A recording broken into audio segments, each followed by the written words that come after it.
தம்பி எங்களுக்கு மாந்திரிகம் பண்ணிருக்காங்க டவுட் இருக்கு, ஏன்னா அறிகுறிகள் தென்படுமாப்பா வீட்டுல கேட்டு சொல்ல முடியுமா சொல்லுவாங்க. கண்டிப்பா தெரியும். ஃபர்ஸ்ட் கனவு கட்டிடும், அதுக்கப்புறமா அவசகனங்கள் வீட்டுல இருக்கிற ஜீவராசிகள் ஒன்னொன்னா இறந்து போகும். ஆக்சுவலா கோயிலுக்கு போனா கூட வராகியம்மன் சிலை இருக்கும், ஆனா மற்ற சிலைகளோட கம்பேர் பண்றப்ப சின்னதா வச்சிருப்பாங்க. வாராகி இருக்க இடத்துல சத்தியமா சொல்ற பேய் பிசாசு வரும். வீட்டுக்குள்ள வராகி சிலை கண்டிப்பா வரும். பிரேத பிசாசுக்கு பதில் சொல்லிதான் நான் அவங்க நிஜமா சொல்றேன். சைஸ் இத்திரு சைஸ்லாம் வச்சு அவளுக்கு வந்து வழிபாடு கிடையாது. அவளுக்கு நிப்பா இந்த டைட்டுக்கு நிப்பா அவ வாராகி. நானே இங்க என் பூஜையில பாத்துக்கிறேன், இங்க எனக்கு வந்து காட்சி கொடுத்துக்கிறேன் அம்மா. கனவுல வந்து இந்த அனிமல் வந்துச்சுன்னா உனக்கு இது நடக்கலாம், அது போல கனவு பலன்கள்லாம் சொன்னாங்க. கண்டிப்பா அது உண்மைதான். ஏன்னா எந்த ஒரு மிருகங்களுமே நம்ம வந்து இன்டிமேட் பண்ணும். அதே போல நைட்டு தூங்கி எழுந்தேன், பட் தூங்குறப்ப உடம்பு நல்லா இருந்துச்சு, எழுந்தப்ப அடிச்சு போட்ட மாதிரி இருக்கு. நீ உன்னை தூங்க கூடாது ஃபர்ஸ்ட். ஏன்னா உன்னை வெளியே போக கூடாது, வேலை செய்யக்கூடாது, வேலையை செய்ய முடியாது. அப்படியே 4 ஆள் வந்து உன் மேல உட்கார்ந்து இருக்க மாதிரி இருக்கும். அதான் மனுஷனுக்கு பிரச்சனை இல்லைனா கோயில் அர்ச்சனை இல்லைன்ற மாதிரி தான். அந்த வழிபாடு தர்மமும் நிற்கணும். அதுக்கு எக்ஸாம்பிள் தான் விஜயகாந்த் சார். அதாவது இன்னைக்கு இந்த கலியுகத்தில் தெய்வங்கள் இல்லைன்னு சொல்றவங்களுக்கு இது கண்கண்ட ஒரு காட்சி.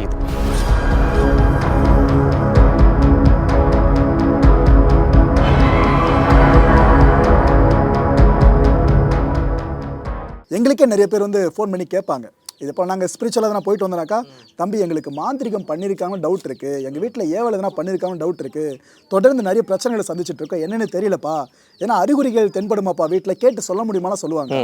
அவங்களுக்காக உங்களோட பதிலுக்கா வீட்டில் மாந்திரிகம் இப்போ அந்த மாதிரி மாந்திரிகம் இருக்குது வச்சுங்களேன். அவங்க என்ன பண்ணணும்னா, இப்போ என்கிட்ட வரவங்க இங்கே வந்துட்டு போனாலும் தெரிஞ்சிடும். இங்கே வந்து இப்போ இங்கே வரப்போகிறாங்க, நாளைக்கு இங்கே வரப்போகிறாங்க வச்சுங்களேன், அதுக்கு முந்தின நாளே தெரிஞ்சிடும். அவங்களுக்கு கிணறுல காட்டிட்டோம், மிரட்டும் அவங்கள போவாதீங்க சொல்லிட்டு. அந்த மாதிரிலாம் பண்ணியிருக்கு. சிலவங்களுக்கு பயங்கர ஸ்ட்ராங்காக பண்ணியிருந்தாங்கன்னா இங்கே வந்துட்டு நம்ம கிட்ட பேசிட்டு போகிறாங்களே, இப்போ கன்சல்டிங் வருவாங்களே, அவங்களுக்கு வீட்டுக்கு போனாலும் தெரிஞ்சிடும். எப்படி அது தெரியும்? ஆக்சுவலாக அடிக்கிற மாதிரி, ஓடுற மாதிரி, அந்த மாதிரி இப்போ எப்படி நம்ம சாதாரணமாக ஒரு பிரச்சனைகள் வந்து நம்ம வாழ்க்கையில் வந்து எவ்வளோ ஓடி நிற்குது, எவ்வளோ பண்ணி அதை அப்படியே கொண்டு வரணும் முன்னாடி. யார் உங்களுக்கு எப்போ பண்ண 10 வருஷம் முன்னாடி பண்ணியிருப்பான், ஆனால் நீ நினச்சிட்டு பக்கத்து இருக்காருந்தான் உன்னை பண்ணிட்டு இருப்பான்னு. ஆனால் அவன் நல்லவன், அவன் இதுவும் பண்ணிக்க மாட்டான். ஆனால் 10 வருஷம் பண்ண பார்த்தியா, அதோட அந்த பிரச்சனையால தான் பக்கத்துக்கு சண்டை போட்டு இருப்பேன். ஆனால் நீ நினைப்பேன் அவன் தான் பண்ணி, அவனை பண்ணுவேன், சம்மந்தம் மேலும் அவனுக்கு பண்ணிட்டு இருப்பேன். ஆமா, அந்த ஆணி வேறு முதல் கொண்டு எடுத்துருவான் இந்த அம்மா. அதாவது நீ எங்க உன் பிரச்சனை ஆரம்பிச்சது, அந்த பிரச்சனை கலைற சக்தி இந்த மாந்திரிகத்துக்கு மட்டும்தான் உண்டு, அந்த பத்ரகாளிக்கு மட்டும்தான் உண்டு. புரியுதா உங்களுக்கு? வீட்டுல எப்போ நம்மளுக்கு பண்ணிருக்காங்க அறிகுறிகள் தெரியுமா? கண்டிப்பா தெரியும். அதுதான் கனவு காட்டினே இருக்கும். ஃபர்ஸ்ட் கனவு காட்டிடும், அதுக்கப்புறமா அவசகனங்கள் தப்பா நடக்கும். வீட்டுல இருக்கிற ஜீவராசிகள் ஒன்னொன்னா இறந்து போகும். அது வீட்டுல இருக்கிற திடீர்னு வந்து அசம்பாவிதம் நடக்கும், அதாவது மரணங்கள் சம்பவிக்கும், ஆக்சிடென்ட் நடக்கும். எல்லா விதமான துர்த சக்தியுமே நம்மளை சுத்தி நடக்கும். அப்போவே நம்ம தெரிஞ்சுக்கலாம் நம்மளை சுற்றி எது பெருசாக இருக்குது. நல்லா புரிஞ்சுக்கோ, நேரம் காலம் என்பது வேறு. இப்போ நேரம் சரியில்லை என்பது வேறு, கிரகங்கள் சூழ்நிலை அது வேறு. பட் ஆனால் மாந்திரிகம் என்பது உன்னை அடியோடு அடிக்கிறதுக்கு முற்படும். ஏன்னா எத்தனை அளவுக்கு தெய்வ சக்தி இருக்கோ அத்தனை அளவுக்கு மாந்திரிகத்துக்கு பலம் உண்டு. அதை அடக்கிற ஒரே சக்தி மகா காளி மட்டும்தான். அதனால தான் காளியை வந்து எப்பவுமே வந்து கோயிலுக்குள்ளேயோ இல்லை வேற எங்கே வச்சு அடைச்சி வைக்க முடியாது. அவளால் அடைச்சி இருக்கவும் முடியாது. அந்த பவர், அந்த வைப்ரேஷன். இப்போ இந்த அம்மா இப்படி வச்சுக்கிறோம், இந்த அம்மா எப்படி வச்சுக்கிறோம், அவளோட அந்த ஃபோர்ஸ் பாருங்க. இவங்கள எப்படி பார்க்குறீங்க, இவளோட அந்த தோற்றம் எப்படி இருக்கு, புரியுது உங்களுக்கு? அந்த விசாலமாக இருக்கும், எல்லாமே நான் தான் பார்த்துக்கிறேன் போ அப்படி சொல்கிற மாதிரி இருக்கும். அதே போல் இந்த நகம் முடி இதெல்லாம் இருந்தால் மட்டும்தான் மாந்திரிகம் பழிக்கும். ஸோ அதனால் சம்மந்தப்பட்ட எப்படி வேணால் பழிக்கும். அதாவது நகம், முடி, நீ போட்டிருக்க துணி, அதாவது நீ யூஸ் பண்ண துணி, பெண்களாக இருந்தால் மாதவிடாய் வருதுல்ல அது, ஆணுங்களாக இருந்தால் நீங்கள் செக்ஷுவல் பண்ணிவிட்டு அந்த விந்து இருக்குல்ல அது, எப்படி வேணால் நீங்கள் செய்யலாம். ஆனால் ஒரு பொருள் வேணும் கண்டிப்பாக. ஏதாவது ஒரு, அதாவது மாந்திரிகம் கெட்டது பண்ணவங்க சொல்கிறேன் நான். இப்போ கெட்டது உனக்கு பண்ணியிருந்தா அந்த மாதிரி எதுவுமே எந்த பொருளுமே எடுத்தா நீ காலி. புரியுதா உனக்கும்? அதாவது நான் சொல்கிறது கரெக்டான மாந்திரிகம் பண்ணுறவங்க. இந்த மாதிரி சும்மா 1 மாதத்துல 2 மாதத்துல முளைஞ்சி வரவங்களை பற்றி நான் பேசலப்பா. நான் சொல்கிறது இப்போது நல்லா பெர்ஃபெக்டாக, அதாவது குருமார்கள் மூலியமாக, அந்த குரு வழிபாடு மூலியமாக அந்த பூஜைகள் கரெக்டாக பண்ணியிருக்கிறாங்க பார்த்தீங்கன்னா, அந்த மாதிரி ஆளுகிட்ட போனால் நீங்கள் எல்லாம் காலி ஆகிடுவீங்க. ஒரு பேச்சுக்கு சொல்கிறேன். இப்போது அவனுங்க எந்த மாதிரி கூட பண்ணியிருக்கட்டும், இப்போ நம்ம வந்து ஃபுல் கிளியரிங் டிபார்ட்மெண்ட் நம்மளுது வச்சு எடுத்து அப்படியே பீஸாக எடுத்துருவோம். நம்ம என்ன அந்த மொத்த ஆணி வேர்லேருந்து எடுத்து நீ எத்தனை நாள் எவ்வளோ நாள் வந்து பண்ணியிருப்பாங்க, எவ்வளோ கஷ்டப்பட்டிருப்பாங்க, அதை மொத்தையும் பேக் பண்ணி அவங்க வீட்டுக்கு பார்சல் அமைச்சிருவேன் நான். எங்கேருந்து வந்ததோ அவங்க வீட்டுக்கு டெலிவரி ஆகிடும். வந்ததுல ஒருத்தர் கூட ஏமாற்றம் அடைஞ்சது இல்லையா? கிடையவே கிடையாது. ஓ, மாந்திரிகோட பலம் அந்த மாதிரி. ஏன்னா பூஜையோட சக்தி அந்த மாதிரி. அந்த பூஜை நின்று பேசும் அப்படியே நடுங்குவாங்க எல்லாருமே. அப்படி ஒரு இது உன்னால் நினச்சி கூட பார்க்க முடியாது அந்த பூஜையோட சக்தியை. அதுக்கு ஒரு நாள் வந்தவங்க அமர்ந்து இதெல்லாம் பண்ண. ஆமாம், கரெக்டாக 7 மணிக்கு ஆரம்பிப்பேன், நைட்டு 12 மணிக்கு முடிப்பேன் நான். மறுநாளை காலையில் மதியானம் 12 மணிக்கு ஆடு பலி கொடுத்து 4 மணிக்கு அம்மாவுக்கு நைவேத்தியம் ஆகிடும். 5 மணிக்கெலாம் எல்லாம் சாப்பிட்டு போயிடுவாங்க. 3ஆவது நாள் சுடுகாட்டு பூஜை முடிஞ்சிருச்சு. அவ்வளோதான். கோயிலுக்கு வந்த மாதிரி ஆயிடுச்சு, சுடுகாட்டில் இருந்த மாதிரி. ஆமாம், அந்த 3 நாள் பூஜை அப்படி வேகமாக நடக்கும். கொஞ்சம் கூட தடைபடாது, கொஞ்சம் கூட ஒரு இதுவே நிற்காது. அது அவ்வளோ ஒரு சக்தி. இங்கே சொல்ல எனக்கே வீட்டுக்கு போனதும் இந்த அம்மா கும்பிடணும் போல இருக்குது. அக்கா, அடுத்து இந்த வராகி அம்மன். ஏன்னா இந்த கடவுளை பற்றி இப்போ தான் பல பேர் தெரிஞ்சுக்க ஆசைப்படுறாங்க. என்ன எல்லாரும் அதை பற்றி பேசுகிறாங்க அப்படின்னு சொல்லிட்டு. ஆக்சுவலாக கோயிலுக்கு போனால் கூட வராகி அம்மன் சிலை இருக்கும், ஆனால் மற்ற சிலைகளோடு கம்பேர் பண்ணுறப்ப சின்னதாக வச்சுருப்பாங்க. கேட்கும்போது சில பேர் எங்கள் குருலாம் சொல்லுவாங்க, இல்லை சக்தி அதிகம்ப்பா, அதுவும் இல்லாமல் கேட்டால் யார் கேட்டாலும் உடனே வரத்தை கொடுக்குற கடவுள், கெட்டவன் கேட்டாலும் கொடுத்துரும், நல்லதை கேட்டால் கொடுத்துரும், அதனால தான் ஓரமாக சின்னதாக வச்சுருக்கோன்னு சொல்லுவாங்க. தஞ்சை பெரிய கோயிலில் போனால் அதே போல் வராகி அம்மன் சிலையை பார்க்க முடியும். போருக்கு போகிறதுக்கு முன்னாடி சோழர்கள் கூட வராகி அம்மனுக்கு பலி கொடுத்துட்டு போயிருக்காங்க. நல்லா புரிஞ்சுக்குங்க, ராஜராஜ சோழன் குலதெய்வம் வராகி. நம்ம ஒரு விஷயம் புரிஞ்சுக்கணும், என்ன, உனக்கு உங்கள் அம்மா அப்பா செய்கிறது வேறு, உன்னோட ஃப்ரெண்டுக்கு உங்கள் அம்மா அப்பா செய்கிறது வேறு, ரோட்டில் போகிறவனுக்கு உங்கள் அம்மா அப்பா செய்கிறது வேறு. வித்தியாசம் புரியுதா உனக்கு? வித்தியாசம் புரியுதா உனக்கு? உனக்கு உங்கள் அப்பா செய்கிறது வேறு. எப்படி செய்வாங்க? முழுமையாக இருக்கும், அதில் ப்ரெஸ்டீஜியஸ் இஷ்யூவாக இருக்கும், பர்ஃபெக்டாக இருக்கும், எல்லாமே லக்ஸுரியாக இருக்கும். உன் ஃப்ரெண்டுக்கு அதை விட கொஞ்சம் ஒரு படி கீழே தான் இருக்கும். பிள்ளைக்கு கொடுக்காம அங்கே கொடுக்க மாட்டாங்க.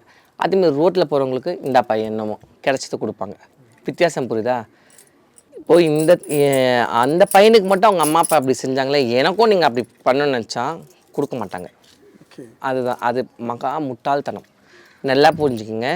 வாராகி சப்த மாதாக்களோட மட்டும்தான் வழிபாடு பண்ணணும். வாராகியை தனித்து வழிபாடு பண்ணக்கூடாது. அப்படி வாராகியை தனித்து வழிபாடு பண்ணணும்னா இன்றைக்கி எத்தனையோ பழமையான கோயில்கள் இருக்குது. அத்தனை கோயிலுமே தனியாக வாராகி வச்சுருப்பாங்களே, ஏன் வைக்கல? ஏன்னா வாராகி முழுக்க பேய் பிசாசுக்கு சொந்தக்காரி. காஷியில் அவதான் காவல். சந்துக்கு தெருக்கு போயிட்டாவ பேய் பிசாசுங்களை வலிச்சுன்னு வந்து உட்கார வச்சு பூத பேத பிசாசுங்களுக்கு சாமி அவள் காவல் தெய்வம். அங்கே எப்படி கால பைரவர் வந்து அங்கே காவலோ, இந்த அம்மா வந்து அங்கே கேட் மாதிரி வாட்ச்மேன்.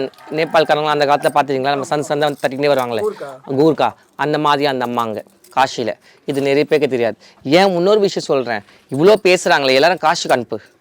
போயிட்டு வாராகி போயிட்டு எத்தனை மணி நேரம் ஓப்பன் பண்ணாங்க பார்த்துருப்பா. காலையில் 4:30 மணி இல்லைன்னா 5 மணி, 8:30 மணிக்கெலாம் க்ளோஸ் அந்த அம்மா. உனக்கு 24 hours கூட அந்த அம்மா உங்களை பார்க்க விட மாட்டாங்க. அப்படி இருக்கிற சாமியை நீங்கள் வந்து என்னென்ன பண்ணின்னுக்கிறீங்க? எப்படி அவள் வந்து உங்களுக்கு வருவா? நான் கேட்குறேன். வாராகியே கும்பிடுற நீங்கள் காளி, அப்போ காளிக்கிட்ட வரலாம்ல. காளியாச்சு 24 hours உங்களுக்கு எல்லா இடத்துலையும் உட்காந்து. கல்கத்தா ஃபுல்லாக காளி தானே, காஷி ஃபுல்லாக காளி தானே. அவளை எப்போவுமே இவ எடுத்து கொடுக்குறவ இவகிட்ட வரதுக்கு யோசிக்கிறாங்க, இவங்களுக்கு பயப்படுறாங்க. வாராகி இவளோட அம்சம், இவளோட தன்மை, அவளோட செக்யூரிட்டி. அவள் வந்து படைத்தளபதி. ராஜராஜேஸ்வருக்கு படைத்தளபதி. பிச்சு எரிஞ்சு போயிட்டு அவளுக்கு அவள் சாஃப்ட், அந்த சாஃப்ட் கார்னரே இல்லாத சாமி வாராகி. எப்படி தெரியுமா? நீ கரெக்டாக இருக்கணும், பெர்ஃபெக்டாக இருக்கணும், நீதிமான இருந்தால் தான் உனக்கு நான் ஹெல்ப் பண்ணுவேன். நீ அந்த தன்மையிலேருந்து ஒரு பாயிண்ட் வந்தாலும் உன்னை பிச்சு எரிஞ்சு போட சொல்லிடுவா. காளி அப்படி கிடையாது. ஏய், எங்கே வந்திருக்கிற? யாராக இருந்தாலும் என் புள்ள என்கிட்ட சொல்லு, நான் பேசிக்கிறேன். நீ வந்து அவனுக்கு வந்து சொல்லாத, கிளம்பு சொல்லிடுவா. வித்தியாசம் புரியுதா உங்களுக்கு? அந்த மாதிரி வராகி அகல பாதாளத்தில் இருப்பாள். அதல பாதாளம். அந்த அதல பாதாளத்தில் இருந்து நம்ம எட்டி தான் பார்க்க முடியும். இத்தனைக்கும் கீழே கூட நம்மளுக்கு அளவு கிடையாதாங்க. மேலே சப்த மாதாக்கள் வந்து அப்படியே வந்து அவங்க வந்து இந்த மாதிரி செவுரில் ஒரு அம்பாலை வச்சுருப்பாங்க. வாராகி மட்டும் நல்ல ஹைட்டு, நல்லா சரியான ஹைட்டு. அம்மா நல்லா ஹைட்டு, இப்படி பார்க்கணும், அவ்வளோதான். இப்போ கையெடுத்து கும்பிட்டு எதுக்கு நம்மளை கிட்ட அப்ரோச் பண்ண விட மாட்டாங்க கடவுள்கிட்ட? இந்த வாராகியோட தன்மை அந்த மாதிரி.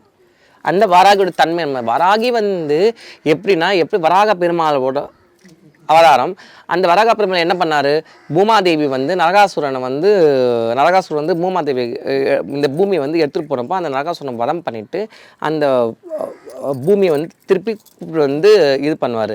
அதே மாதிரி இந்த காஷி இருக்குது பார்த்தீங்களா, எல்லா விதமான பேய் பிசாசு இறந்து போகிற ஆத்மாக்கள் அந்த செக்ஷனெல்லாம் அவள் பார்க்குறவ. அவளை கூப்பிட்டு நீ வீட்டில் வச்சிங்கன்னா 6 மணிக்கு விளக்கேற்றுறது 7 மணிக்கு விளக்கேற்றுறது, அவளுக்கு போய் பால் பாயசம் வைக்கிறேன், மாதுளம்பழம் வைக்கிறேன்னா எவ்வளோ பேர் தப்பு தம்மா. வாராகி இருக்க இடத்துல சத்தியமாக சொல்ற பேய் பிசாசு வரும். வீட்டுக்குள்ள வாராகி செலவு கண்டிப்பாக வரும். பிரேத பிசாசுக்கு பதில் சொல்லி தான் அவங்க நிஜமாக சொல்கிறேன். எந்த ஒரு இதுவும் அவன் வந்து அனுபவிக்கவே மாட்டான். ரெண்டாவது அம்பாள் வந்து சாந்தமே கிடையாது, மகா உக்ரம். அவன் உக்ர ரூபம் தான். அவன் மகா உக்ரம்னா உக்ரம். அவளுக்கு வந்து வந்து இத்தினூடு சைஸ் இத்திரு சைஸ்லாம் வச்சு அவளுக்கு வந்து வழிபாடு கிடையாது. அவளுக்கு நிற்பா, இந்த டைட்டுக்கு நிற்பா அவள் வாராகி. நானே இங்கே என் பூஜையில் பார்த்துக்கிறேன், இங்கே எனக்கு வந்து காட்சி கொடுத்துக்கிறேன் அம்மா. ஏன்னா இங்கே கூட பெரிய வாராகி சிலை நாங்கள் பார்க்கலாம், கிடையாது. பல வீடுகளில் வாங்கி வச்சுட்டு. ஆமாம், இங்கே நாங்களே வாராகி வைக்கக்கூடாதுன்னு அம்மாவோட உத்தரவு. நாங்கள் பார்த்தீங்கன்னா 7 சப்த மாதாக்கள் 7 கல் தான் வச்சுருப்போம். அந்த கல்லு அம்மாவோட ஆவாகனம், அவ்வளோதான். புரியுதா உங்களுக்கு? இது வந்து இதெல்லாம் வந்து இல்லை அழிவின் பாதை. இதெல்லாம் எந்த அளவுக்கு வந்து உலகம் வந்து நாசமாக போனோம், உலகம் அழிவுது சொல்லிட்டு இதெல்லாம் ஒரு பக்கம் வேற போயின்னு என்ன ஆசைனா, வாராகியை பற்றி எல்லாம் ஆக ஓகன்னு சொல்கிறாங்க. வீட்டில் வாங்கி வச்சுட்டு வழிபட்டா நம்ம செழிச்சு. ஒரு விஷயம் தெரிஞ்சுங்க, எல்லா சிலையும் எல்லா விக்கிரகமும் எல்லா ஃபோட்டோ ஃபர்ஸ்ட் வீட்டுக்கு வரவே கூடாதுங்க. அதுவே மகா தப்பு. நம்ம குலதெய்வமாக ஃபோட்டோ, அது நம்ம குலதெய்வம் உக்ரமாக இருந்தால் அந்த ஃபோட்டோ வெளியே தான் இருக்கணும், வீட்டு வாசலில் தான் இருக்கணும். என்ன விநாயகர் ஃபோட்டோ, முருகர் ஃபோட்டோ, பெருமாளே லக்ஷ்மியோடு இருக்கணும். சிவன் வச்சா கூட பார்வதியோட குடும்பத்தோடு இருக்கணும். அந்த மாதிரி தான் நம்ம வந்து தெய்வங்கள் வீட்டில் வைக்கணுமே. ராஜேஸ்வரி வைக்கலாம், புவனேஸ்வரி வைக்கலாம், சாந்தமான தேவதைகள். புரியுதவங்க? இந்த மாதிரி மகாலட்சுமி, மகா சரஸ்வதி, இந்த மாதிரி. ஏங்க ஐயப்பன் நம்ம வைக்கிறோம், ஏன் 24 ஐயப்பனை வச்சிட வேண்டியது தானே? ஏன் வைக்க மாட்டீங்க? வைக்க வேண்டியது தானே. வாராகி வைக்கிறீங்க, ஐயப்பனை வைக்க வேண்டியது தானே. ஏன் உங்களை பிச்சை ஏற்றுவார் அவர்? கருப்பு உங்களை பிச்சை ஏற்றுவார். அதாவது ஏதோ ஒரு நடந்துடணும், ஏதோ ஒரு பண்ணணும், எல்லாமே தப்பு தப்பாக பண்ணுறது. அப்புறம் எங்க இந்த முழுமை அடையும்? கண்டிப்பா முழுமை அடையாது. ஏன்னா கடவுளே கடைசியில குறை சொல்றது. எல்லாம் பண்ணிட்டு நீ வந்து தப்பு தப்பா பண்ணிட்டு நீ சாமியை போய் குறை சொன்னா சாமி சொல்லலாம் உனக்கு அறிவு இல்லை, உனக்கு ஃபர்ஸ்ட் குலதெய்வம் என்னன்னு கேட்கும். அது குலதெய்வத்தை போய் கண்டுபிடிச்சிட்டு வா, அப்புறம் வந்து என்னை வந்து குடுத்துக்கிட்டு வைன்னு சொல்லும். ஸோ அக்கா நீங்கள் சொல்றதுல ஒரு விஷயம் தெளிவாக தெரியுது. வராகி அம்மன் சிலையை வீட்டில் வைக்காதீங்க, வைக்கக்கூடாது. வழிபடுங்க. நல்லா வழிபடலாம். நீங்கள் தினைக்கோ கூட கோயில் போகலாம், தினைக்கு கூட அந்த அம்மாவுக்கு நைவேத்தியம் பண்ணலாம், தப்பே கிடையாது. அந்த அம்மாவுக்கு என்ன பிடிக்குமோ நீங்கள் பண்ணலாம். பட் ஆனால் வீட்டின்னு வரும்பொழுது அந்த தன்மை அந்த சக்தியை நம்மளால வந்து அடக்கி வைக்கிற சக்தி வீட்டுக்கு கிடையாது. ஏன்னா இன்னைக்கு வந்து எல்லாருமே ஆன்மீகத்தில் இல்லை. ஒரு 5 பேர் ஒரு குடும்பத்தில் இருக்கிறாங்கன்னா அந்த அம்மா மட்டும் நல்லா கும்பிடும் சாமி. வீட்டுக்காரன் அவன் பாட்டு குச்சின்னு இருப்பான், பையன் அவன் பாட்டுக்கு சுற்றின்னு இருப்பான், அதை நம்ம நல்லா சாப்பிட்டு வந்துடும், கவுச்சி கீச்சி எல்லாம் சாப்பிட்டு வந்துடும். அப்படி இருக்கும்பொழுது நம்மளுக்காக எப்படி தெய்வம் மாறும்? அந்த காலத்தில் அப்படி கிடையாது. ஒரு குடும்பம்னா அந்த குடும்பமே விரதம் இருப்பாங்க. அந்த குடும்பத்தில் எல்லாம் பக்தி நெறியில் இருந்தாங்க, நல்ல ஒரு வாழ்க்கை நெறியில் இருந்தாங்க, தெய்வ பக்தியாக இருந்தாங்க. ஆம்பளை பொம்பளை குழந்தை குட்டி எல்லாமே இருந்தாங்க. இந்த காலத்தில் அப்படிலாம் பார்க்கறது ரொம்ப ரேராக இருக்கே. நம்ம ஜென்ரேஷனுக்கு அப்புறம்லாம் சுத்தம், அதுக்கப்புறம்லாம் ஒன்றுமே கிடையாது போல இருக்குது. என்ன சொல்லும் பொழுது அப்போது ஏதோ ஒரு சக்தி, அதுவும் அதாவது எக்ஸ்ட்ரீம் பவர். அந்த அம்மாவை கொண்டு வந்துட்டு எனக்காக நீ உட்காரு, எனக்காக நீ உட்கார். சாமி எப்படி உட்காரோம் சொல்லு? சான்ஸே கிடையாது. எங்கேருந்து வந்து நான் ஏன் உட்காரணும்னு கேட்கும். நான் எப்படி உட்கார, இப்படி வந்து காலி வந்து உட்காருவாளா? எனக்கா சில பேர் ஸ்பிரிச்சுவல் குருவா இருக்குன்னு சொல்லிட்டு இதை சொல்றாங்க. ரொம்ப தப்பு அது, ரொம்ப தவறாது, ரொம்ப தவறான விஷயம். ஏன்னா விஷ்ணுமாயா சாமிக்கு ஒன்று சொல்லுவாங்க அடிக்கடி, உனக்கு மாந்திரிகன்னு ஒன்று பண்ணி இருந்தாலும் அந்த கோயிலுக்குள்ள உன் காலடி பட்டாலே போதும், உன்னை பிடிச்ச எல்லா பிணியும் ஒன்று ஒழிஞ்சு போயிடும் சொல்லுவாங்க. கண்டிப்பா. அதாவது விஷ்ணுமாயோட சோட்டானைக்கரை பகவதி தான் இது ஃபர்ஸ்ட் நம்பர் 1. ஏன்னா அந்த அம்மாவோட ஸ்தலமே அதுக்கு தான். அதாவது எந்த ஒரு கோயிலுக்குள்ளேயுமே வந்து துஷ்ட சக்தி உள்ளே வராது, அந்த அம்பாள் அக்செப்ட் பண்ண மாட்டா. ஆனால் இதே சோட்டானைக்கரை பகவதி நீ உள்ளே வந்தப்போ தான் ஆட்டமே கொடுக்கும் உனக்கு. அது வரைக்கும் நீ ஆடவே மாட்ட, நீ சாதாரணமாக தான் இருப்ப. அந்த அம்பிகையோட சக்தி அந்த மாதிரி உள்ளே வந்துட்டு தன்னால் ஆட ஆரம்பிச்சிருவேன். அப்போது எப்பேற்பட்ட பேய் பிசாசு ஓட்டுற சக்தி பகவதிக்கு உண்டு. எப்பேற்பட்ட பில்லு சுரும் தவிடுபடி ஆக்கிடுவா. விஷ்ணுமாயை வந்து மாயை. அதாவது நல்லா புரிஞ்சுக்கணும், சோட்டானைக்கரை பகவதியோட சக்தி வேறு, விஷ்ணுமாயோட பலம் வேறு. இது கலை, அது ஆற்றல். ஓகே, இது ஆற்றல். அது 24 hours எங்கினே இருக்கும். அது கலை, அது பிரயோகம். அது பண்ணணும், ஒரு விஷயம் பண்ணணும், ஒரு விஷயம் நடக்கணும், ஒரு விஷயம் தடுக்கும். இப்போ நம்ம எப்படி பண்ணுறோம்? இது வந்து கலை. இது வந்து அந்த ப்ரொசீஜர். இப்படி பண்ணால் இது நடக்கும், இப்படி பண்ணால் உன் கண்டத்தை தடுத்துடலாம், இப்படி பண்ணால் உனக்கு செல்வம் வரும், இந்த பண்ணால் இந்த கொண்டை உன் கைக்கு வரும், இதை பண்ணால் இந்த பிரச்சனை உனக்கு தீர்வாகும். இதுதான் விஷ்ணுமாயை பிரயோகம். அது நிறைய பேருக்கு தெரிய மாட்டேது. அவங்க என்ன நினைச்சுறாங்க, அங்கே போனால் சரியாயிடும், அங்கே போனால் அது சரியாயிடும், அங்கே போனால் இது பண்ணிட்டோம் சொல்லிட்டு. எனக்கு தெரிஞ்சு நிறைய பேர் சொல்லிக்கிறாங்க, அம்மா நாங்கள் போயிட்டு வந்தோம்மா, அவங்க 41 நாள் பூஜை பண்ண சொல்லியிருக்காங்கம்மா. சரி, 41 நாள் அவங்க பூஜை பண்ண நீங்கள் என்ன பண்ணுவீங்க? நாங்கள் சாதாரணமாக இருக்கணுமா? எனக்கு புரியவே இல்லை. உங்கள் வயிற்று வலிக்கு நீ தானே மாத்திரை சாப்பிட்ணும், அவங்க எப்படி சாப்பிடுவாங்க? உன் பேர் நட்சத்திரத்துக்கு உன் குடும்ப நட்சத்திரத்துக்கு அவங்க அங்கே பூஜை பண்ணிருக்கிறாங்கன்னா 41 நாள் நீ இங்கே சுத்தபத்தமாக இருக்கணும். ஓகே, உன் புருஷன் சுத்தபத்தமாக இருக்கணும், உன் குழந்தை சுத்தபத்தமாக இருக்கும், நீ சுத்தபத்தமாக இருக்கணும். 41 நாள் நீ விரதம் விளக்கேற்றணும், வீட்டில் 40 பக்கத்தில் கோயிலில் விளக்கேற்றணும், நீ பக்தியாக இருக்கணும். உனக்காக அங்கே பூஜை பண்ணி நீ ஜாலியாக நான்வெஜ் சாப்பிட்டு நீ ஜாலியாக குடிச்சிக்கின்னு நீ ஜாலியாக சுற்றி நின்றா என்னப்பா ஆகும்? அப்புறம் என்ன சொல்கிறாங்க, கோயிலை குறை சொல்கிறது, சாமியை குறை சொல்கிறது. எப்படி அது? அப்படி ஒரு கான்செப்டே கிடையாது. இது வந்து என்னன்னா, நிறைய பேர் வந்து இந்த நடுவில் வந்து இந்த டூப்ளிகேட் சாமியாருங்க வந்து நான் இதை பண்ணிட்டு பண்ணலாம், இதை பண்ணிட்டு பண்ணலாம், ஒண்ணுமே பண்ண முடியாது. ஆக்சுவலி ஏமாறுறாங்க நிறைய பேர். அது அவங்க தலையெழுத்து, கர்மா. அதுவும் அவங்க கர்மா தான். அவங்க செய்த பாவம் அங்கே போய் ஏமாறுறாங்க, தப்பே கிடையாது. இப்போ நம்ம வந்து எல்லாருக்குமே தெரியும், இங்க அந்த மாதிரி பூஜை நடக்குது, அந்த மாதிரி யாகம் நடக்குது. இங்க லைன்ல யாருமே இல்லை பாருங்க. ஏன்னா இது தர்மத்தோட இடம். நீ உட்கார்ந்து தர்ம தேவதை முன்னாடி உட்கார்ந்துருக்கிற, நீ உட்காந்துக்கு வந்து மூகாம்பிகை சர்வ ஜெகத் ஜனனியாவை. இங்கே அத்தனை தெய்வங்களும் ஒரு அம்சத்தோட நிறைஞ்சு வந்திருக்காங்க. அந்த மாதிரி டெல்லின்னு வந்திருக்கா மகிஷாசுர மதினி. 17 வருஷம் ஒருத்தன் கையில இருந்து அவனால் நகர்த்த கூட முடியல அந்த அம்மாவை. அப்படியே இங்கே வந்துட்டான் என்கிட்ட. அந்த மாதிரி தெய்விகள் இருக்கிற இடம். ஏன்னா இங்கே ஃபுல் அண்ட் ஃபுல் தர்மம். இந்த இடம்லாம் ரத்தத்தெல்லாம் நனைஞ்ச இடம் இது. இங்கே வர முடியல. அப்போ எங்கெங்கேயோ போய் நிற்கிறாங்களே எங்கெங்க. ஏன்னா அங்கங்கே உங்களை ஏமாத்துக்கு தான் அங்கே லாக்கி. அங்கே பக்தி கிடையாது, சும்மா பஜனை தான். இங்கே அப்படி கிடையாது. இங்கே பூஜை. உன்னை வந்தால் நான் ட்ரில் பண்ணி அமைச்சிருவேன். நான் இங்கே எல்லாமே பர்ஃபெக்ட், எல்லாமே நடந்துடும். உனக்கு 100% சக்ஸஸ் கொடுப்பேன். நான் எப்பேற்பட்ட பிரச்சனையும் இங்கே தீர்த்து அமைச்சிருவேன். நான் நீ என்ன மாதிரி செய்வேனை கூட, எப்பேற்பட்ட கில்லாடியை கூட உனக்கு செய்வனை பண்ணிக்கிட்டோம். இல்லை எந்த மாதிரி இருக்கட்டும், உனக்கு வந்து பீஸ் ஆக்கிடுவேன். எந்த மாதிரி பிஸ்னஸ் அப்டக்கல்ஸ், உனக்கு என்ன வேலை வாய்ப்பு, என்ன விதமான உன் வாழ்க்கையில் ஃபாரின் போடுமா நீங்கள் வா, உனக்கு என்ன மாதிரி உன் கஷ்டங்கள் இருந்தாலும் இந்த பூஜை நீ உட்காந்து 100% சக்ஸஸ் உனக்கு. அதே போல் சில பேர் சொல்கிறதுமா, நாங்கள் பேர் சொல்ல விரும்பல, பட் சில பேர்கிட்ட பேசியிருக்கோம். நான் வந்து ஏவல் பண்ணுவேன் தம்பி, எனக்கு வந்து பாவாடராயனை ஏவி விடுறது எப்படின்னு தெரியும், பூ வச்சு ஒரு சாமி பேர் சொன்னாங்க, அது ஏவி விடுறது எப்படின்னு தெரியும். இப்படி ஒரு ஏவலுக்கும் ஒவ்வொரு பேரை குறிப்பிடுறாங்க. நாங்கள் கேட்டப்ப இதை மட்டும் நான் ஏவிட்டேன்னா வேறு யாராலையும் அது எதுவுமே பண்ண முடியாது, நீங்கள் எங்கே போனாலும் கட்டை பிரிக்க முடியாதுலாம் சொல்லுவாங்க. பொம்மையை வச்சுலாம் அவங்க அது டெமோ பண்ணுறாங்க, இது போலாம் பண்ண முடியும்ட்டு. இதெல்லாம் ஆக்சுவலாக ஃபேக்டா? சரி, மாந்திரீகத்தில் எத்தனையோ விஷயங்கள் இருக்குது. நான் தான் சொன்னேன்ல, மாந்திரீகம் செய்யும் பொழுது எத்தனையோ தன்மைகள் இருக்குது. புரியுதா? ஒரே ஒரு எலுமிச்சப்பழ கூட உங்கள் கதையை முடிச்சிடலாம், ஒரே ஒரு முட்டையால் உங்கள் கதையை முடிக்கலாம், எப்படி வேணா இருக்குது. புரியுதா உனக்கு? நான் எல்லா விஷயத்துக்குமே முடிவுன்னு ஒன்று இருக்குல்ல, அதுதான் இவ. நான் என்ன சொல்கிறேன்னா, நீ வந்து சிலபஸ் பற்றி பேசுகிற, சிலபஸில் சப்ஜெக்ட் பற்றி பேசுகிறல்ல, நான் சிலபஸே மூடிடுவேன்னு சொல்கிறேன். வித்தியாசம் புரியுதா உனக்கு? ஒரு சிலபஸ்னால் என்ன, மேக்ஸ், சயின்ஸ், ஹிஸ்ட்ரி, ஜியாகிரஃபி, அதெல்லாம் அது போயினே இருக்கும். அப்புறமா அது உள்ளே போனால் நான் அந்த சிலபஸே மூடி பொசுக்கிடுவேன்னு சொல்கிறேன் நான். எனக்கு இவளுக்கு மேலே ஆதாரமே கிடையாது, இவளுக்கு மேலே ஒரு சக்தியை இயங்க முடியாது. ஏன்னா இப்போ நீங்களும் அந்த மண்டை ஓடுகளை வச்சு ஏவுவீங்க, ஏவுறீங்கன்னா நீங்கள் ஒரு குறிப்பிட்ட நபர்கள் சார்ந்த ஏவிடுவீங்க. ஏவல் கிடையாது, அவன் சொல்லிட்டால போயிட்டு வந்துருவானுங்க. இவங்களும் ஆட்கள் கிட்டத்தட்ட மண்டை ஓடு. ஆமாம், பிரயோகம் பண்ணவங்க அவங்களாம். அதாவது பூஜைக்கு உரியவர்கள். இவங்களை வச்சு தான் நம்ம பூஜை நடத்துவோம். நம்ம பூஜை பண்ணும்பொழுது பார்த்தீங்கன்னா திக் பாலர்கள் சொல்லுவாங்களா, அந்த மாதிரி இவங்க தான் திக்கில் வந்து உட்காருவாங்க. அந்த உட்காந்து முடிகிறவங்க இவங்க தான் இருப்பாங்களே. ஸோ இவங்களுக்கும் அந்த பூஜைகள் ஏர்வையாகும். அப்போ வர பக்தர்களோட பிரச்சனைக்கு இவங்க போவாங்க. அதுவும் அங்கே யக்ஷராஜன் யக்ஷராணி இருக்காங்க பாங்க, 2 இவங்களா? அது 2 அந்த கட்ட பொம்மையில் இருக்காங்கல்ல, யக்ஷராஜ யக்ஷராணின்னு சொல்லுவாங்க அவங்கள. என்ன அவங்களும் போவாங்க. ஸோ இவங்களாம் வந்து ஏவல் பூதங்கள், ஏவல் தேவதைகள் இவங்களாம். ஸோ இவங்கள தான் மாந்திரீகத்தில் மெயின் கோட்பாடே இவங்க தான். அதாவது உங்களை மாதிரி யார் ஏவல் பண்ணாலும் அவங்களுக்காக இவங்க போயிட்டு அதை கிளியர் பண்ணிட்டு வருவாங்க. வந்து சொல்லுவாங்க நம்ம கிட்ட, இந்த மாதிரி சொல்லிட்டு அவங்க கிட்ட சொல்லிட்டு வருவாங்க. இப்போ கிணவெல்லாம் வருதுன்னு சொல்லுவாங்களே, இதெல்லாம் இவங்க பண்ணுற வேலை தான். இப்போ செய்வினை பண்ணும்பொழுது இவங்க தான் வந்து அந்த மாதிரி ரூபத்தில் போவாங்க. கெட்டதுக்கும் போவாங்க, நல்லதுக்கும் போவாங்க. இப்போ நம்ம வந்து கிளியர் பண்ணதால நம்ம எல்லாத்துக்குமே போவோம். இவங்க வந்து ஃபுல் பவரில் இருப்பாங்க. ஏன்னா இவங்க வந்து கெட்டது பண்ண மாட்டாங்க, நல்லது மட்டும். ஃபுல்லாக பிரயோகத்தில், அதாவது ஃபுல் பிரயோக பூஜையில் இருக்கிறதால இவங்களை வந்து தடுக்கிற சக்தி யாருக்குமே கிடையாது. இவங்க ஒண்டி உள்ள போயிட்டுலாம் முடிஞ்சிச்சு கதை. அதே போல் சிலர் என்ன சொல்கிறாங்கன்னா, வீட்டுக்குள்ளே கருவண்டு சுற்றிச்சுன்னா உனக்கு ஏவல் செஞ்சிருக்காங்கன்னு அர்த்தம்னு சில பேர் நம்புறாங்க. என் கோயில் தினைக்கு தான் சுற்றி நிற்குது. ஓகே, இப்போ கூட பார்த்து இதை பார்க்கலையா நீங்க? எனக்கு அதான் டவுட், உங்களுக்கெல்லாம் யாரும் செய்வனு வைக்க மாட்டாங்களா? என் கோயில் இப்போ கூட சுற்றி உங்களுக்கு யாரும் கண்டிப்பாக வைப்பாங்க. வச்ச நிமிஷத்துலேயே அது அப்படியே பழிக்காமல் போயிடும். பண்ண மாட்டீங்க.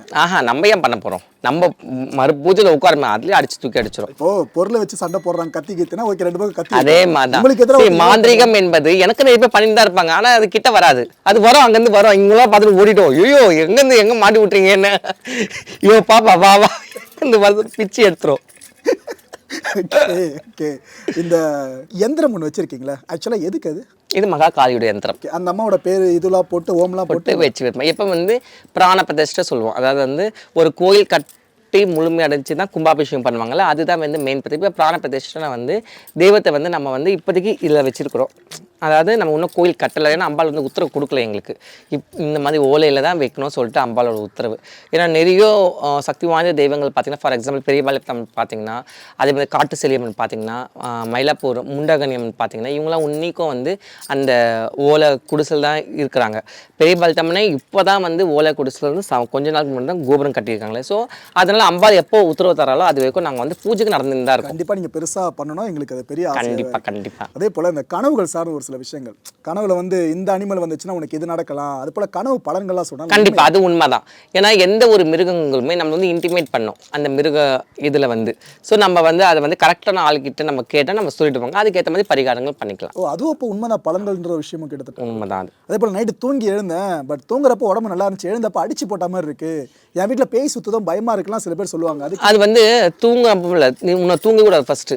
ஏன்னா உன்னை வெளியே போகக்கூடாது, வேலை செய்யக்கூடாது, வேலையை செய்ய முடியாது, அப்படியே 4 ஆள் வந்து உன் மேலே உட்காந்துருக்க மாதிரி இருக்கும். அப்போ பேய்கள் உண்மையில இருக்கு? ஆமாம், அதாவது அதுதான் சொல்ல, செய்வனில் பல ரகங்கள் இருக்கு. நம்ம வந்து அதை எக்ஸ்பிளைன் பண்ண எப்படி வந்து தெய்வங்களை நம்மளால் எக்ஸ்பிளைன் பண்ண முடியுமா? அந்த மாதிரி தான் செய்வன், ஏவல், பின்ன கெட்ட துஷ்சக்தி, பிளாக் மேஜிக், இதெல்லாம் வந்து இல்லை நம்ம வந்து எக்ஸ்பிளனேஷன் பண்ண முடியாது. சரி, நல்லா ஒரு விஷயம் புரிஞ்சுங்க, கெட்டது ஒன்று இல்லை கோயிலே ஒன்று இருந்திருக்காது. உண்மைதான். நம்ம ஒரு விஷயம் நல்லா புரிஞ்சுக்கணும், கெட்டது ஒன்று இல்லைன்னா கோயில்களே இருந்திருக்காது. அதான் மனுஷனுக்கு பிரச்சனை இல்லைனா கோயில் அர்ச்சனை இல்லைன்ற மாதிரி தான் கிட்டத்தட்ட கோயில்களே இருந்திருக்காது. இன்னைக்கு எல்லா மதத்துலேயுமே என்ன சொல்ல வராங்கன்னா, வழிபாடு தான் சொல்கிறாங்க. வழிபாடு மட்டும்தான் உன்னை மேலே கொண்டு போகும், வழிபாடு மட்டும் உன்னை சித்தி அடைய செய்யும், வழிபாடு மட்டும் உன்னை முழுமையான மனிதனாக்கும். அந்த வழிபாடு சார் தர்மமும் நிற்கணும். அதுக்கு எக்ஸாம்பிள் தான் இப்போ Vijayakanth sir. Vijayakanth sir simple. இந்த கலியுகத்தில் இத்தனை அதிசயங்கள் நடந்த ஒரு மரணம்னா அது விஜயகாந்த் சார். இது அவ்வளோதான். இதெல்லாம் வந்து பேர் அவ்வளோ ஒரு மிரக்கல் இதெல்லாம். அதாவது இன்னைக்கு இந்த கலியுகத்தில் தெய்வங்கள் இல்லைன்னு சொல்கிறவங்களுக்கு இது கண்ட ஒரு காட்சி. இது அடுத்து இந்த சுடுகாடு சம்மந்தமாக தான் இப்போ நம்ம இருக்க இடமே அதுதான் சொல்லிட்டீங்க. இந்த பேய்கள் அடிக்கடி நிறைய பேர் சொல்லுவாங்க, வீட்லேயே இருக்குன்றாங்கன்னா சுடுகாடுகள் தான் பிணங்கள் எரிக்கிற இடம், புதைக்கிற இடம். அப்போ அங்கெல்லாம் பேய்கள் நடமாட்டோம்? கண்டிப்பாக கிடையாது. புனிதமான ஆத்மாக்கள் இருக்கிற இடம் அது சுடுகாடு. நல்ல ஒரு விஷயம் புரிஞ்சுங்க. இறந்து முக்தி அடைந்து முக்தி அடைக்கிற ஆத்மாக்கள் தான் சுடுகாடுக்குள்ளே இருப்பாங்களே.